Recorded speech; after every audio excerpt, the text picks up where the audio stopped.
Good afternoon.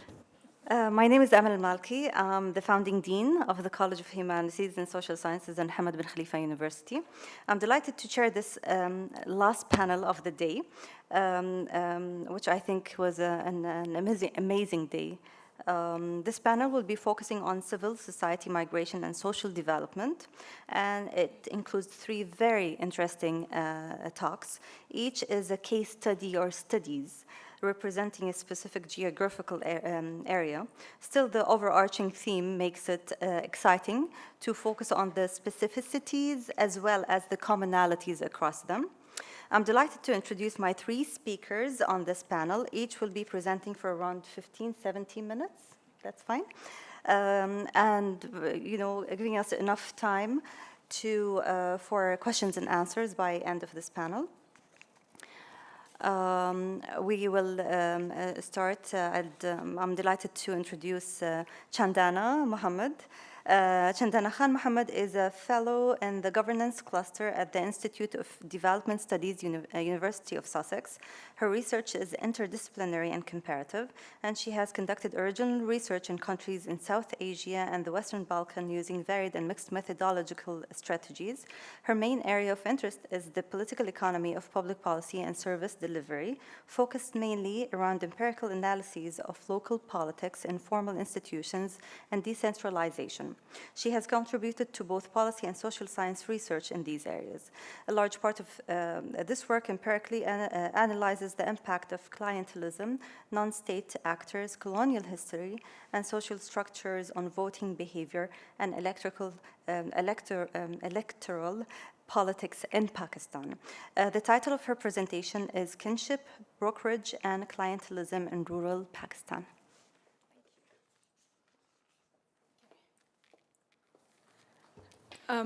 I hope the exciting papers that you've heard today have given you enough energy to last out this one last session. I'll try and keep it very short, and I'm going to answer 2 questions very directly. One of these questions is the question that's being asked about Pakistan all the time. Pakistan's a difficult country. It's a difficult one to study. It's a difficult one to categorize. It's often a difficult one to live in. And it's a difficult neighbor.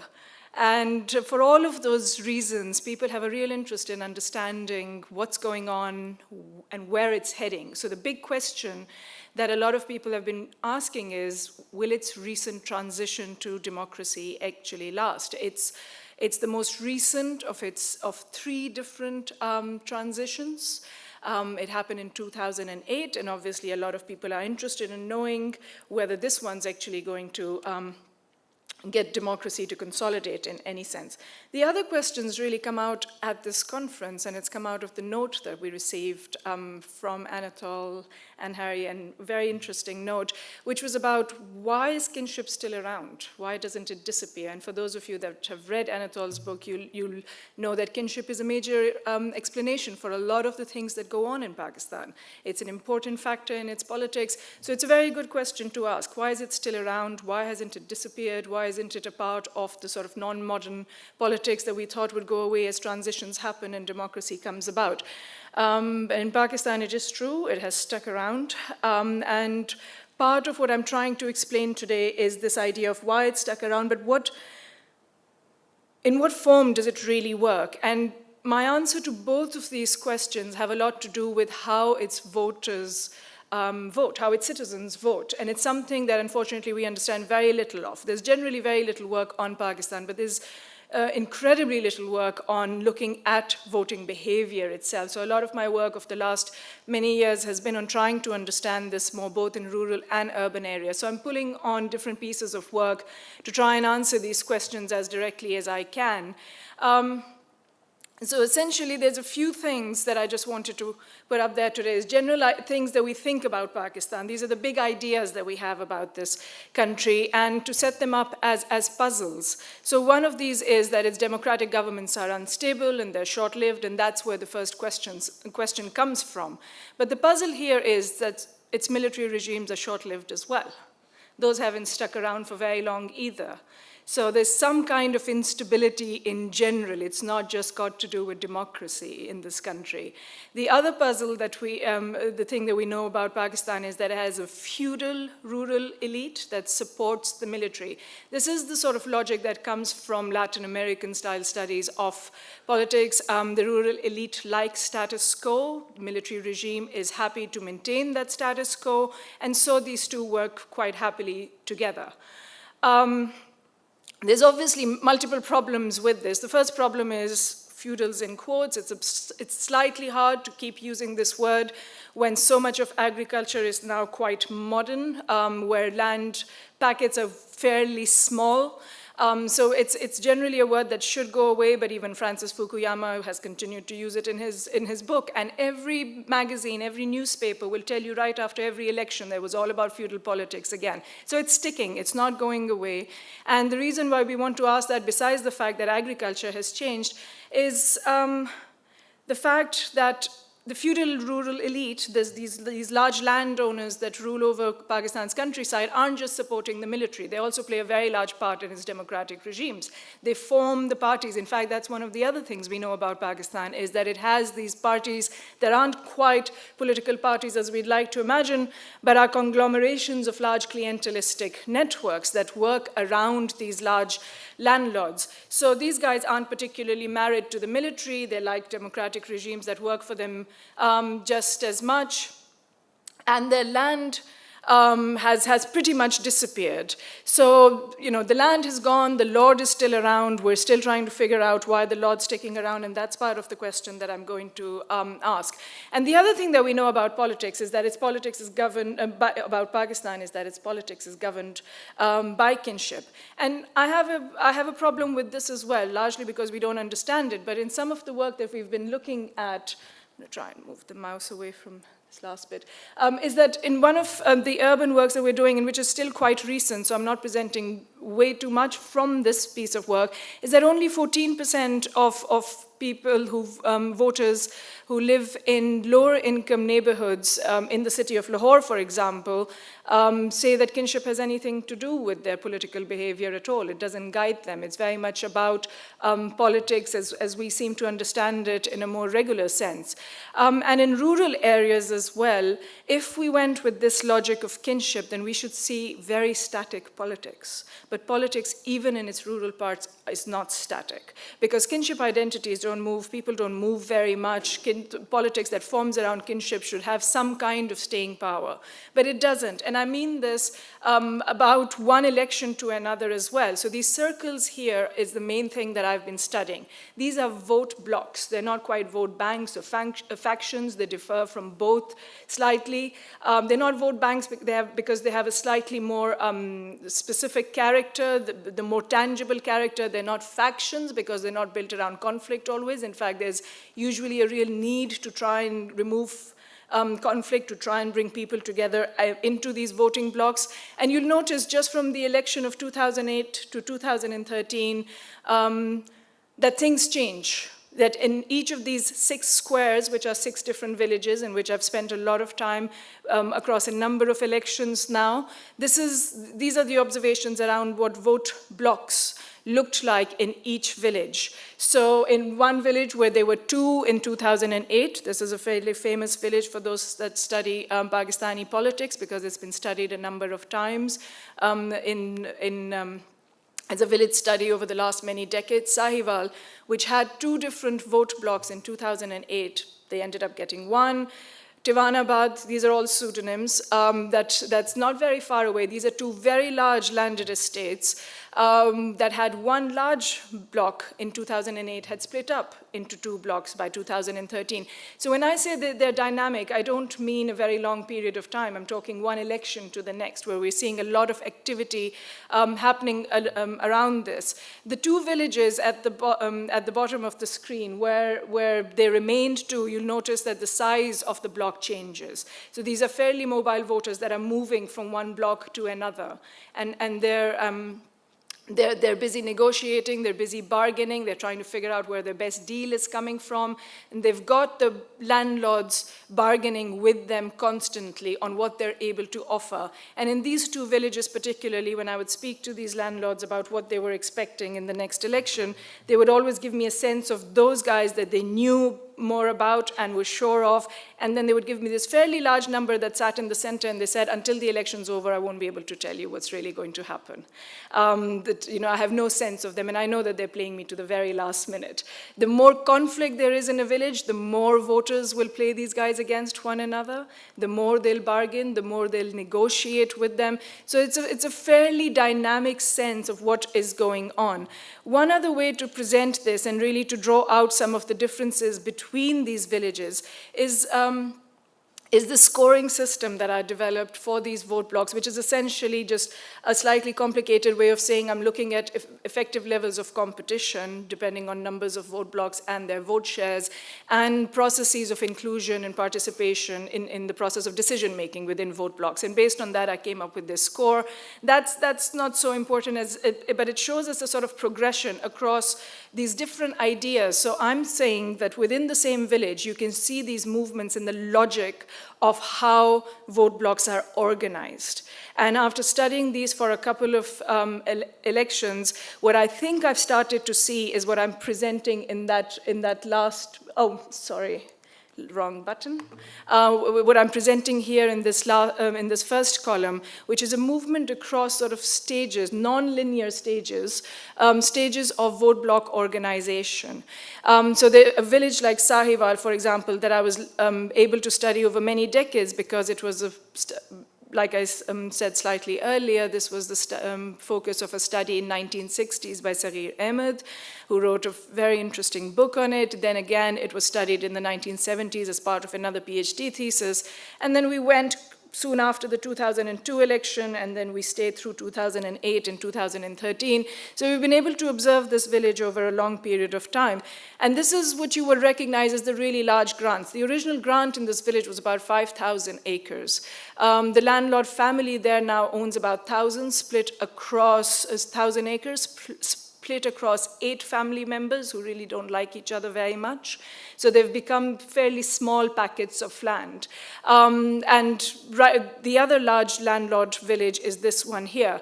And if you look at all of them, there's a few things I want you to pick out of this table. One is the fact that there's movement in every single village across scores.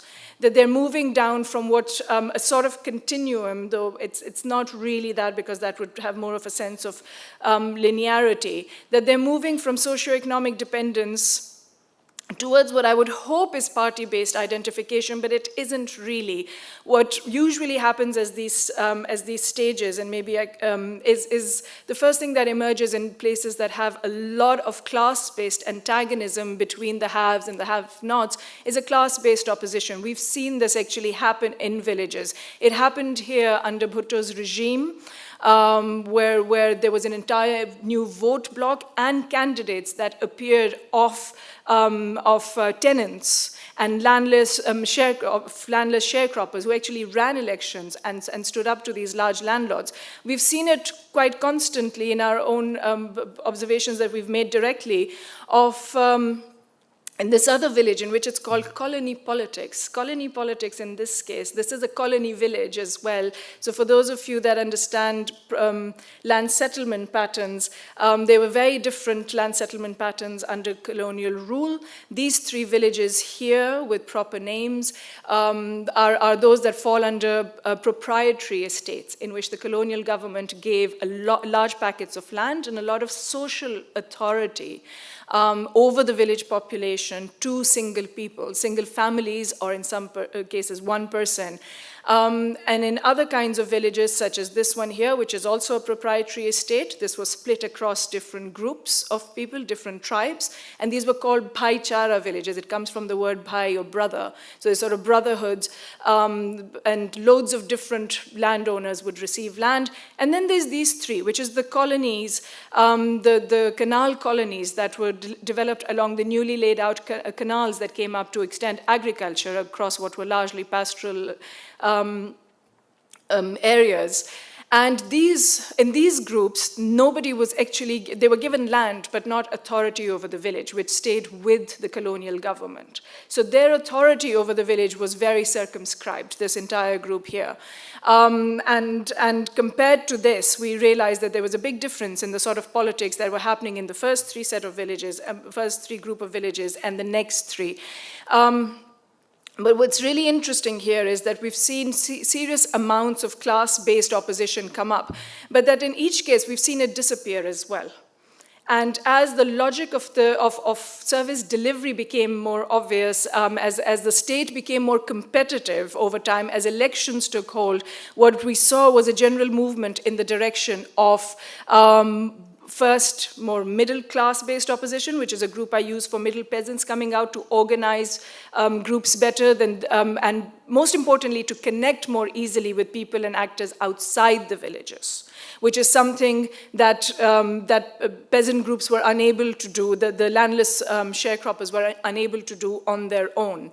And beyond that, we see this constant movement towards what is essentially clientelism. But it's not with the parties. It forms first around these brokers, which are landlords changing the role. So as the land disappears, they become more invested in the state and in playing this role. So to bring in the police officer here, from Zoha's earlier talk, the landlord, very powerful guy from Sahiwal, would lived in the city nearby. He would come to the village every 2 weeks to sort of oversee village affairs. But on the way, he always stopped by the police officer's place. Not because he needed anything, to pay his respects, because he would need him any day. And this happened with the irrigation officer. And it happened with most state departments within that district, where you're constantly talking to them and making sure that they're available when patronage is required. So the land disappears, clientelism becomes important. But even here we see movement. So broker clientelism is the clientelism that functions around this guy. Candidate clientelism is entirely breaking away from this person, and different vote blocks now connecting directly to political candidates who are outside the village. But even here, it's not the party that matters. So when this person moves from one party to another, as they do quite often, the bloc may or may not move with them depending on the deal. These, again, are not connected fully. So it all depends on the negotiation that happens around this election. So there's a lot of shifting, and this is essentially an attempt at trying to organize what that shifting means. Another way is this is exactly what was on the previous slide, but sort of thinking about the fact that it's not linear, that these are the various stages. The three stages I can sort of pick out are dependence, class, and clientelism, which is at the top of the screen. But beyond that, the arrows and the village names show you that they've all moved through this or started at different points in this. It's not as if they're all starting with dependence and moving towards clientelism.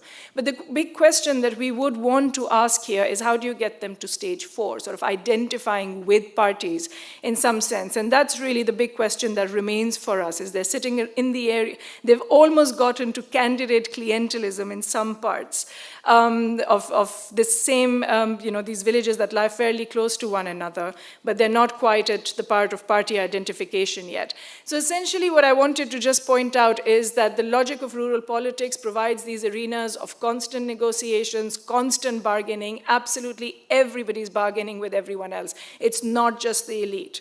The poorer voters are also constantly bargaining.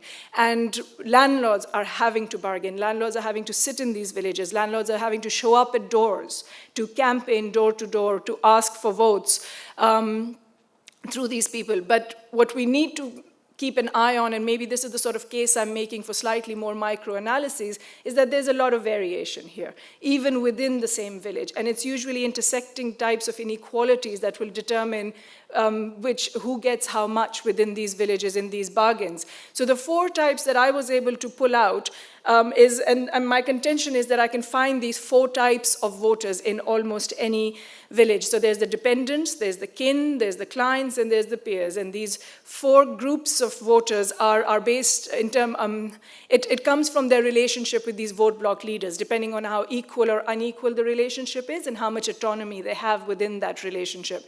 And just out of interest, of the 35 villages where I eventually did this study, these are the numbers that we got for this. So this is generally what we think about voters in Pakistan: dependent, coerced, ignorant, dependent on their landlords. We know that they're not here yet. We generally think that they are clients, and we know that they are based on kinship. But what's really interesting here is that this isn't kinship in and of itself. These are kinship-based alliances. And what I saw more and more as collective action using the idea of kinship, because there is no extra village organizing force, there's no political party organizing people, there's no other kind of movement. So if you're in a bargaining relationship, then collective action comes from numbers, and numbers quite easily comes from this idea of kinship. So a lot of these kinship relationships in the end were clientelistic relationships.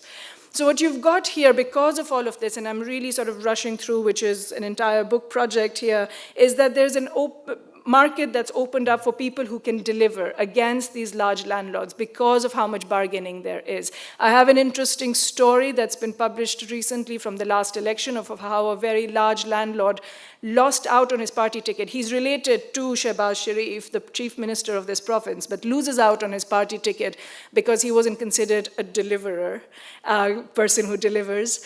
And somebody else who had no political background was. He just spent time being a political entrepreneur, and the ticket got awarded to this person instead. So there's more and more of these stories coming out. The importance of the party ticket is something that has become more evident over the last few years. But the answer to whether or not Pakistan's going to be able to maintain its democracy really comes from whether or not this means anything for political parties. We know that we're not quite at the point of people connecting directly with political parties. And essentially what we've got from that is the fact that the rural poor have won against the local, against the landed elite, but this hasn't quite converted into constituencies of the poor that parties can organize, or whose interests they can define more specifically, using which they can move away from this logic of clientelism. So what you have are short-term bargains rather than long-term representation. And so this is the sort of problem that we have of what we're watching, is that a lot of what we see is kinship alliances, but not quite party support that can lead to programmatic politics. And seen from up above, what these groups, so this is what a village's organization might look like. From up above is broker clientelism. If you look down, this guy just sees striking deals with everybody. But from the bottom up, for these people, for the voters themselves, they're coming together within these small groups as a form of collective action, and then striking these bargains.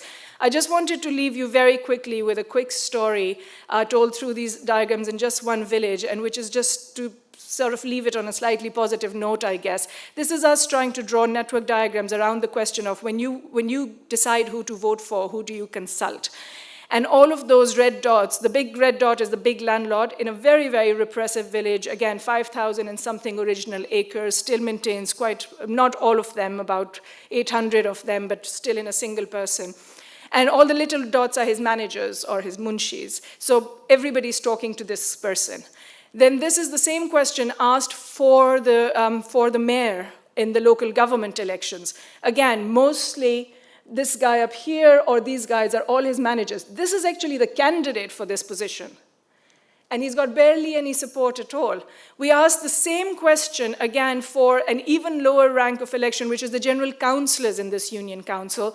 Again, the candidate for the mayor position has disappeared. Again, everything sits around the landlord. And then we asked a question, and then that candidate won. So we're working just after this election. And that candidate won. And our next question was about who would you go to if you needed your street paved? And that's the candidate who won. And the landlord's the little dot at the bottom. Right, so formal institutions can change power dynamics quite quickly. So they're still going to him for voting, but for almost everything else, they were now starting to go to this mayor instead. And the system ended right after this. As soon as Musharraf lost power, we didn't have another local government election. But the idea here is if this system had stayed for a while, could we start seeing a push that comes from formal institutions trying to redistribute power in a different way? And my basic conclusion here is that there is room for change and that rural politics responds quite quickly to institutional changes. Thank you.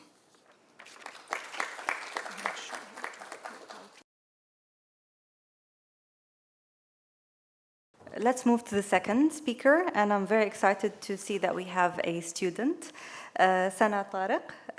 Sana Tariq is an undergraduate student majoring in international politics at Georgetown University School of Foreign Services in Qatar. Her research interests include state development, nation building, and foreign aid and intervention, with a regional focus on East and Central Africa. Sana. Hi. So I want to introduce maybe a counterintuitive concept, the idea of an African welfare state, and to use this very short presentation to just lay out an introductory framework for how we can theorize this.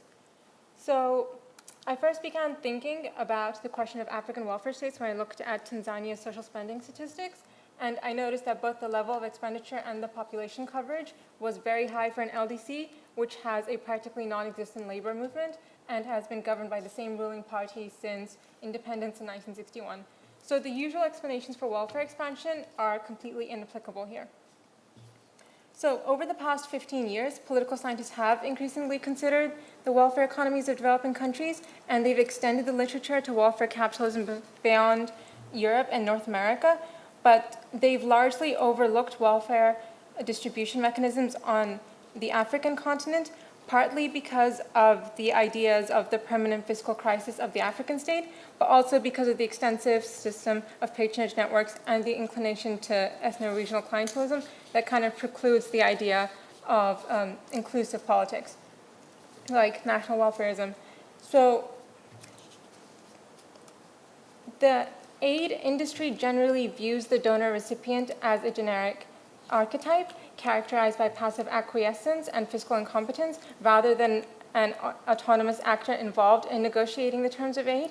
And I kind of want to go against this and to use the data I've collected from Tanzania to argue that Tanzanians are actually very much manipulating the power dynamics that are available for them in the international global political economy in order to take ownership of their own welfare economy. So distinct varieties of state-led wealth distribution in Africa, and particularly with my focus on Tanzania, have yet to be studied as patterns of welfare capitalism, and that's what I'm trying to make the move towards. So my research uses Tanzania as a case study to explain how domestic politics of nationalism and patronage operating within the global context of international aid flows shape welfare policies in Africa. And given that Tanzania has been regarded as a donor darling for decades, and that it was also a model recipient for a structural adjustment, you would expect Tanzania to be the most likely case for the argument that internationals determine development policymaking in LDCs at the expense of the sovereign government. But the Tanzanian case seems to suggest the opposite when you actually analyze it. So my methodology is social spending statistics from international organizations and elite interviewing with policymakers in Dar es Salaam. So, and by welfare, I'm specifically looking at basic social services like healthcare and education and sustainable livestock farming, and the new cash transfer programs that have taken off in the past 10 to 20 years. So by welfare state theory, we know that the Keynesian welfare state of Western Europe was created on the foundation of the male worker, and with globalization and greater trade volatility endangering employment and livelihoods, organized labor was able to push for expansion of the public sector and provision of social services. But the recent literature on welfare state development has largely continued to model welfare as a function of the bargaining power of labor.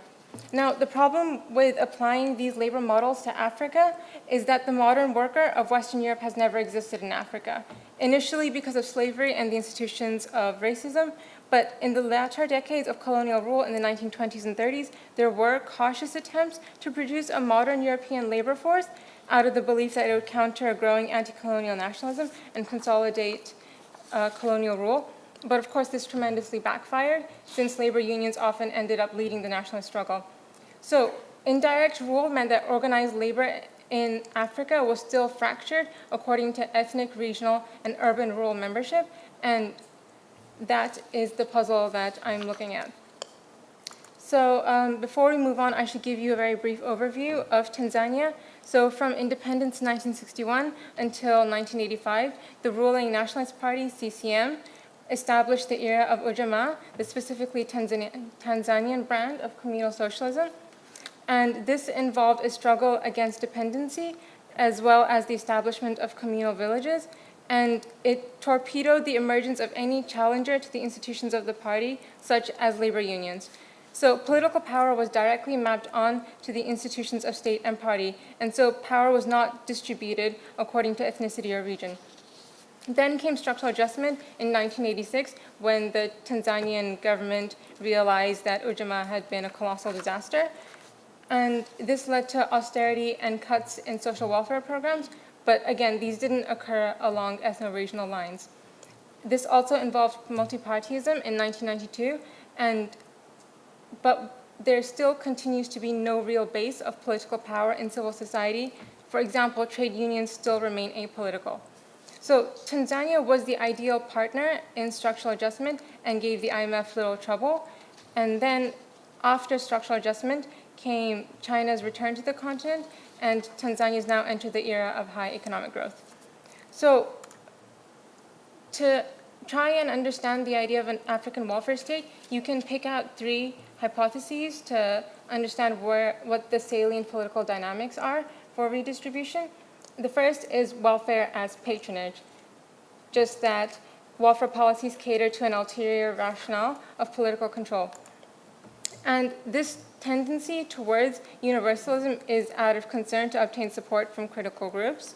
For example, near universalism might be code for some political groupings, and it serves the interests of high-level political actors.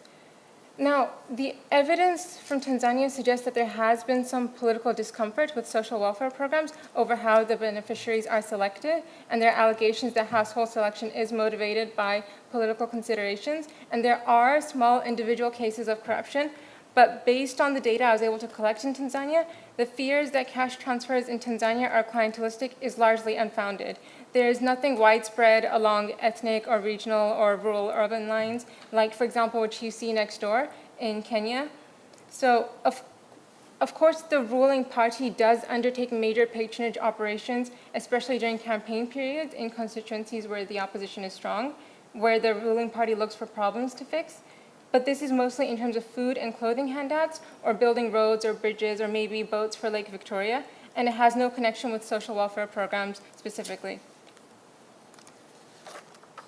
So the second hypothesis I want to test is welfare as foreign aid on foreign terms, where internationals determine welfare. And after the explosion of NGOs and private foundations in providing welfare on the continent, we need to assess the idea of welfare as imported to Tanzania by international donors. So I focused on the balance of power in the aid relationship between Tanzania and its major donors. So this meant relying primarily on interview responses to understand the bargaining process that goes on in the formation of aid policy. And I got the sense that the deck isn't entirely stacked against the African donor recipient. And one way you know this is quite simply that internationals are perfectly willing to express to you the frustration they have with the bargaining process and with having to negotiate with the African state. And you also see this in the brinkmanship games they play. Like at the end of last year, the Tanzanian government had a fiscal deficit, and they hadn't contributed their share to funding TASF, the cash transfer program. So the World Bank and other international donors threatened to entirely withdraw from TASF, but then the matter was quietly resolved, and you're wondering what was the point. So generally, there seems to be some posturing on the side of Western internationals, whereas the Tanzanians seem more quietly confident about their position in the aid relationship. So it's not the story of structural adjustment, of neo-colonial institutions undermining the sovereignty of the weak African state. And the change in donor-recipient dynamics since then is also likely a result of the last decade of high economic growth, where about a decade ago, half of the government budget depended on foreign aid, but now it accounts for only 12 to 14% of government revenues because of increases in GDP. And yet, even with a smaller proportion of government budget coming from international aid, social spending has continued to rise proportionally with GDP. So this leads me to my last hypothesis, which is the idea of welfare as a welfare state. So this would be welfare as a function of a citizenship commitment to universalistic political values. And I argue that the introduction of multipartyism in 1992 reconfigured the political landscape. So the poor are now able to hold politicians to account over government policy, and that the ruling party is kept on its toes has encouraged popular participation. So during campaigns, you witness this one-upmanship over which candidate can deliver more to the poor. So when he was running for president, the current president of Tanzania, Magufuli, promised universalized secondary education. So his opponent responded by saying that he'd make secondary and university education free.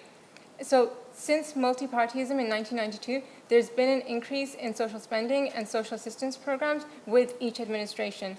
And Tanzania's pro-poor political culture is apparent in other ways as well. For example, you don't see the desperation of the slums in Dar es Salaam the way you would see them in Africa and South Asia and other cities in Africa and South Asia. And there's also very little beggary throughout the city. So multipartyism has created an environment where politics drives the provision of social services. And it works the other way as well. Politicians can come under attack for not being pro-poor enough. For example, about 6 months ago, the president of Tanzania had bought a few airliners to boost tourism to the country, and he came under fire from people in the media who thought that investment in tourism distracts from the real objective of alleviating poverty.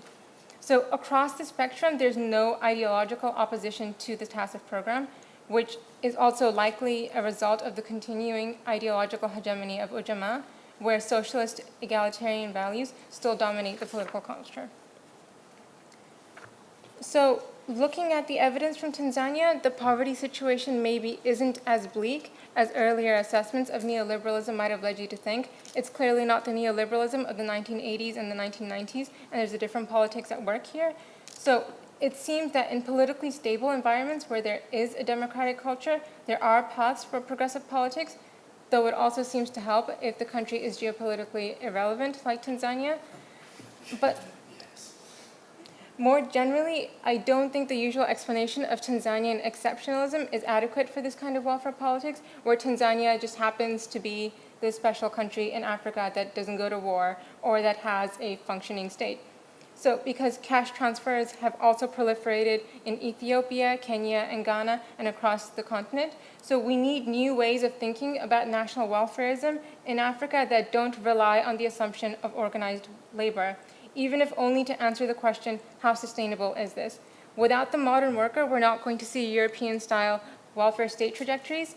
And if welfare isn't the outcome of a fundamental reconfiguration of power, as it was in Western Europe, then what can we realistically expect from African welfare states in the long run? Is multipartyism alone, formal institutions alone, enough to sustain the expansion in social welfare? So I think what's happening in Tanzania is indicative of a broader trend where the poles of power aren't where we typically look for them, and this new form of governance will require rethinking the counterintuitive relationships between aid, democracy, and nationalism.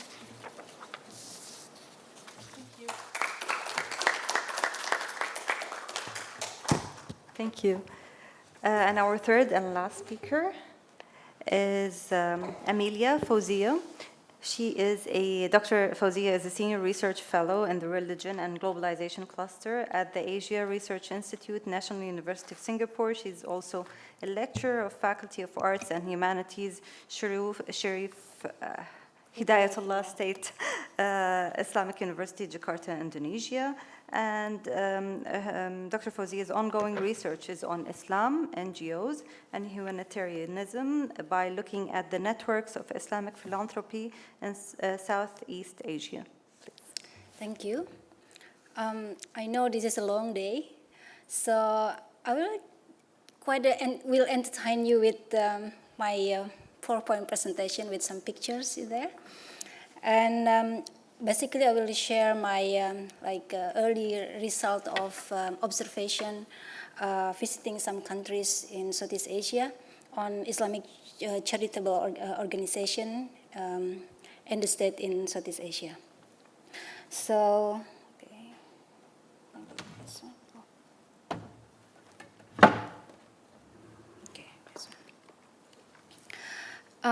Compared to other regions, the Indian Ocean world very likely has the largest number of Islamic charitable activities and the area of fastest development. And in the Indonesian context, for example, what Indian Ocean is very likely related to tsunami 2004. and where at the time a tsunami of donation and humanitarian relief came to Aceh and the affected area in that part of area. And after that, Islamic charities become booming in Indonesia, in also Southeast Asia. There are several factors for the growth of Islamic charitable activities. Not only the size of Muslim population in Southeast Asia, it's about 240 million. Growth of Islamization in the last 2 decades. Roles played by the state and civil society organization in development and for development and poverty reduction. So, states and government in Southeast Asia vary in dealing with activities of Islamic charities, from prohibition to strict surveillance, non-interference, endorsement, even enforcement and management of certain form.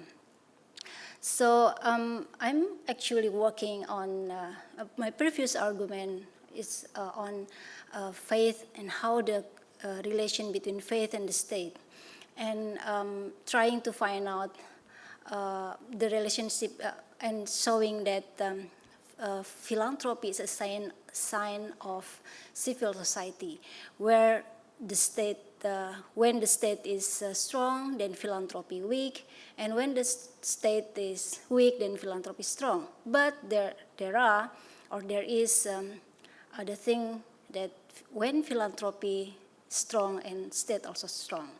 That's for the case in Indonesia. Then I'm trying to look at this also into Southeast Asian countries.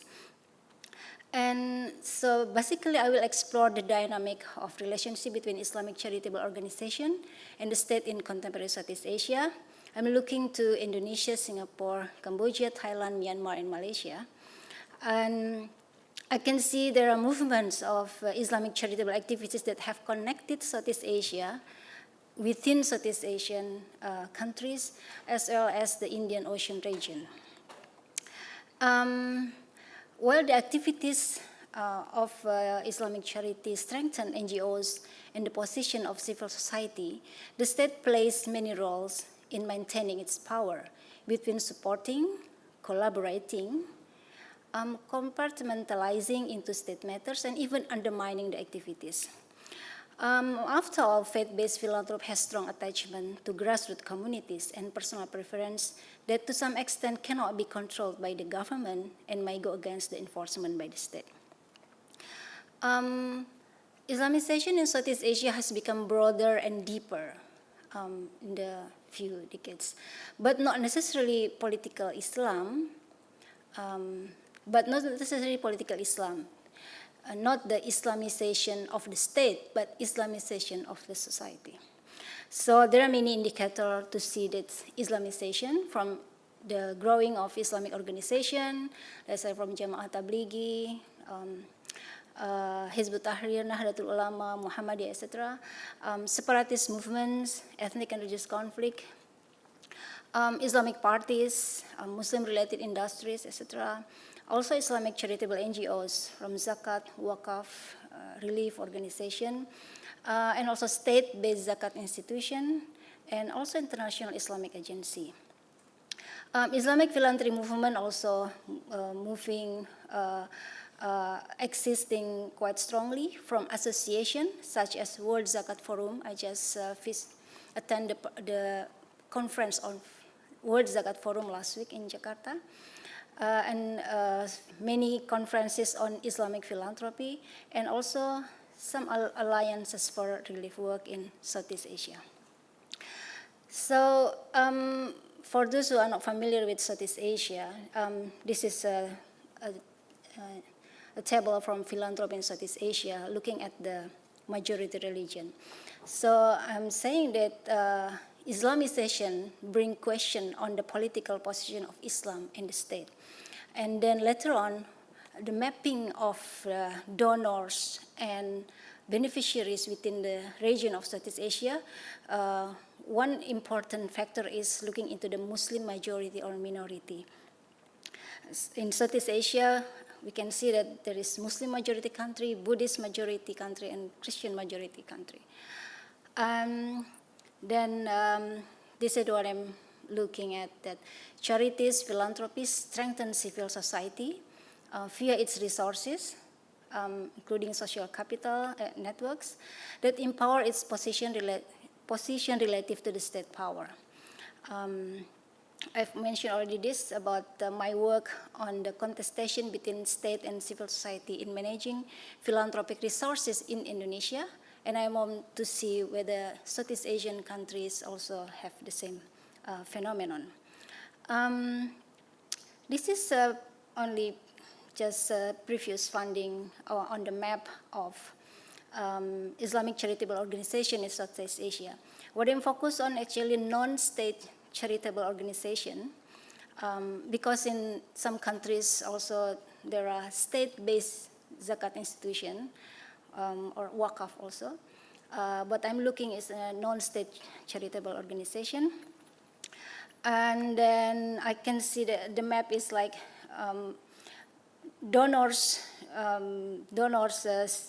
countries like Malaysia, Singapore, Indonesia, and Brunei, and then countries like become major beneficiaries, Cambodia, Myanmar, Thailand, the Philippines, and also Indonesia. So Indonesia become donors and become beneficiaries at the same time.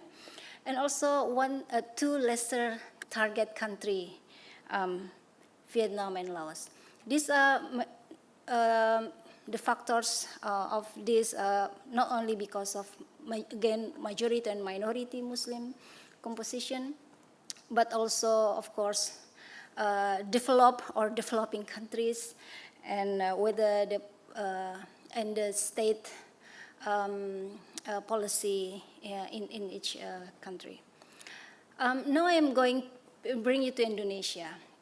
So the booming of Islamic charities started from the Reformation, 1998, and also tsunami in 2004 tsunami, where a lot of funding agencies, including from Gulf countries, come to Indonesia and then establish branch. Actually, a decade before that, some big organizations have already had branches. I mean, some Islamic charity organizations in Indonesia have already had branches in many parts of the Asian countries, but it is not big. But in the last decade, this organization very active, distributed their zakat donation beyond Indonesia, and also do relief humanitarian work, mainly in Southeast Asia and Asia. What struck me is, because previously I see there is very harsh contestation between state-based zakat institution, state-based philanthropy organization, with non-state, with the community organization. But 3 months ago, I was so surprised to see there is a new collaboration between Islamic NGOs and the government. And this case is for the actually Rohingya, to Rakhine State in Myanmar. This is the picture of Minister of Foreign Affairs Indonesia in the inauguration ceremony of a school. Actually, this school has been established by Islamic Philanthropy Organization of Indonesia in Myanmar. But due to security situation, of course, NGOs couldn't visit Rakhine State, only through the government. So Indonesian organization can give so many aids, assistance from food, and also long-term development with the flag of Indonesia, and with collaboration with the government. I think this is quite new movement that really struck me. What will the way forward of this? Malaysia, Islamic charitable organization collects sedekah or donation only, not zakat. Formally, zakat has been collected by PPZ, by state zakat organization in each provinces, and most organizations fundraise for humanitarian and assistance. So most Islamic charity organization in Malaysia fundraise for humanitarian assistance to be distributed in Muslim minority areas and where Muslims suffer conflicts such as Palestine, Myanmar, Syria. And they got a lot of money for doing this work. This is example of a project they do. This is a My Care organization, Women's Boat to Gaza. And also, what struck me also with the new development is almost the same like Indonesia. So there is a project, the last picture, this is the Prime Minister, Najib. The government collaborates with Islamic NGOs in distributing food for Rohingya. But different from Indonesia, Indonesia tried to be they call it soft diplomacy, but this one is quite a different way with pressure both from Islamic NGOs and from the government of Malaysia. Of course, Najib used the chance to gain support for his position as the Prime Minister. Brunei, the same like in Malaysia. So in Brunei, there is a centralized zakat management system, and no authorized private organization to collecting zakat. There is Sultan Foundation, and there is also fundraising via National Bank, but actually hardly any Islamic charitable humanitarian NGOs working there. But even though there is a kind of restriction, there are many examples, and a lot of Brunei Muslim give the sedekah donation, zakat, for mosque, orphan, and a kurban occasion, slaughtering, to other Asian countries, especially to Indonesia, Myanmar, Cambodia, and Thailand. So even though there is a kind of state management and restriction, still Muslim there, some of them provide and give their zakat or sedekah to other countries. Thailand. I was very amazed to see Thailand few weeks ago because I can see a kind of competition in certain part of Thailand, especially in Muslim area, in Patani, Narathiwat area. There is one university called Patani University. The picture that I saw you, the first picture, is actually from Patani University. So there is a kind of competition of Gulf countries to give donation, and also Southeast Asian countries and the government of Thailand. So all of these buildings are donated from many parts of these parties. And there is Sheikhul Islam there, but zakat is voluntary collected. There is no obligation or state management. There are many Muslim NGOs and easy to create NGO, and most established by local Muslim mainly. To some extent, Muslim institutions get freedom or discretion to develop Islamic institutions in a way to diminish separatist movement, especially in the Patani area. And going to Singapore, where Muslim minority there, but the way the state manage zakat is almost the same like Malaysia and Brunei. So state zakat, there is a state zakat collection and distribution under MUIS, Majelis Agama Islam Singapore. And however, there are many Muslim NGOs working professionally, but these NGOs are very aware on the accountability for especially who do they have to collaborate with, because the government is very strict. There is a state control, afraid of terrorism, something like that. Humanitarian NGOs fundraise for disaster relief outside the country. And there are many groups and individuals give their zakat donation outside Singapore. It's almost the same like in Brunei. The most popular one is Kurban. And this is a picture of global Ihsan Relief give food package in Indonesia. And now Cambodia, it is almost the same like in Thailand. There is almost established there is a donation from Gulf countries and Asia, Southeast Asia. There is, it's very easy to create NGOs, they said, and there is a Mufti of Cambodia there.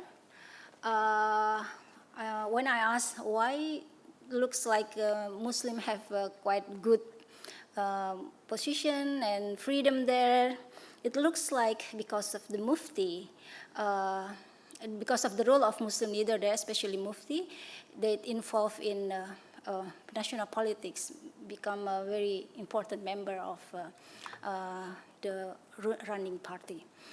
The Cambodia as beneficiary, it is got many donations from Gulf, Kuwait, Saudi Arabia, Qatar, UAE, also from Southeast Asia, including Malaysia, Singapore, Indonesia, and Brunei. So in Muslim majority areas, it is like every time you go, everywhere you go, you can see mosque and you can see a well, water or toilet. There are always sign, this is donated from who, this is donated from who. So it's really amazing to see how the competition of, let's say, donation in this area. In Myanmar, there's very limited number of Islamic NGOs there due to the military. And then, but there are Muslim NGOs play around their identity to survive. Some successful Muslim NGOs have inclusive perspective and collaborate with the government. And some of the NGOs become big because they have assistance for the Rohingya issue. This is the Mercy, that's from Malaysia, Mercy Malaysia. And there are so many Islamic NGOs working there. Just 2 minutes last. Looking at this observation in these countries, I can see there is like contestation, but there is more freedom in collection and fundraising, but very strict in distribution of donation in some countries. And I can see there is collaboration and distribution outside the country can enhance the network and power of Islamic organization. I can say that strong state and strong philanthropy or civility is still a long way from being achieved in Southeast Asian countries. There is a movement of faith-based charities that move closer the distance between the state and civil society, as long as the civil society tends to be involved in, let's say, doing good and be in the clear position of supporting the nation, and as long as the state also, quote-unquote, doing good. So after watching the roles of Western philanthropy over many decades, now 21st century show local Southeast Asian Islamic charitable organizations start creating their own ways of working and brings many other organizations in the region to collaborate and create a larger collective movement for doing good that makes the state to consider its policy. Shukran. Thank you so much for 3 excellent papers. As I said at the beginning, 3 very different case studies, but there are some recurrent themes of negotiation, bargaining, and such. Thank you so much. I'd like to thank our 3 speakers, Shandana, Sana, and Amelia. Thank you so much. And thank you for sticking in with us till the end, and see you tomorrow morning.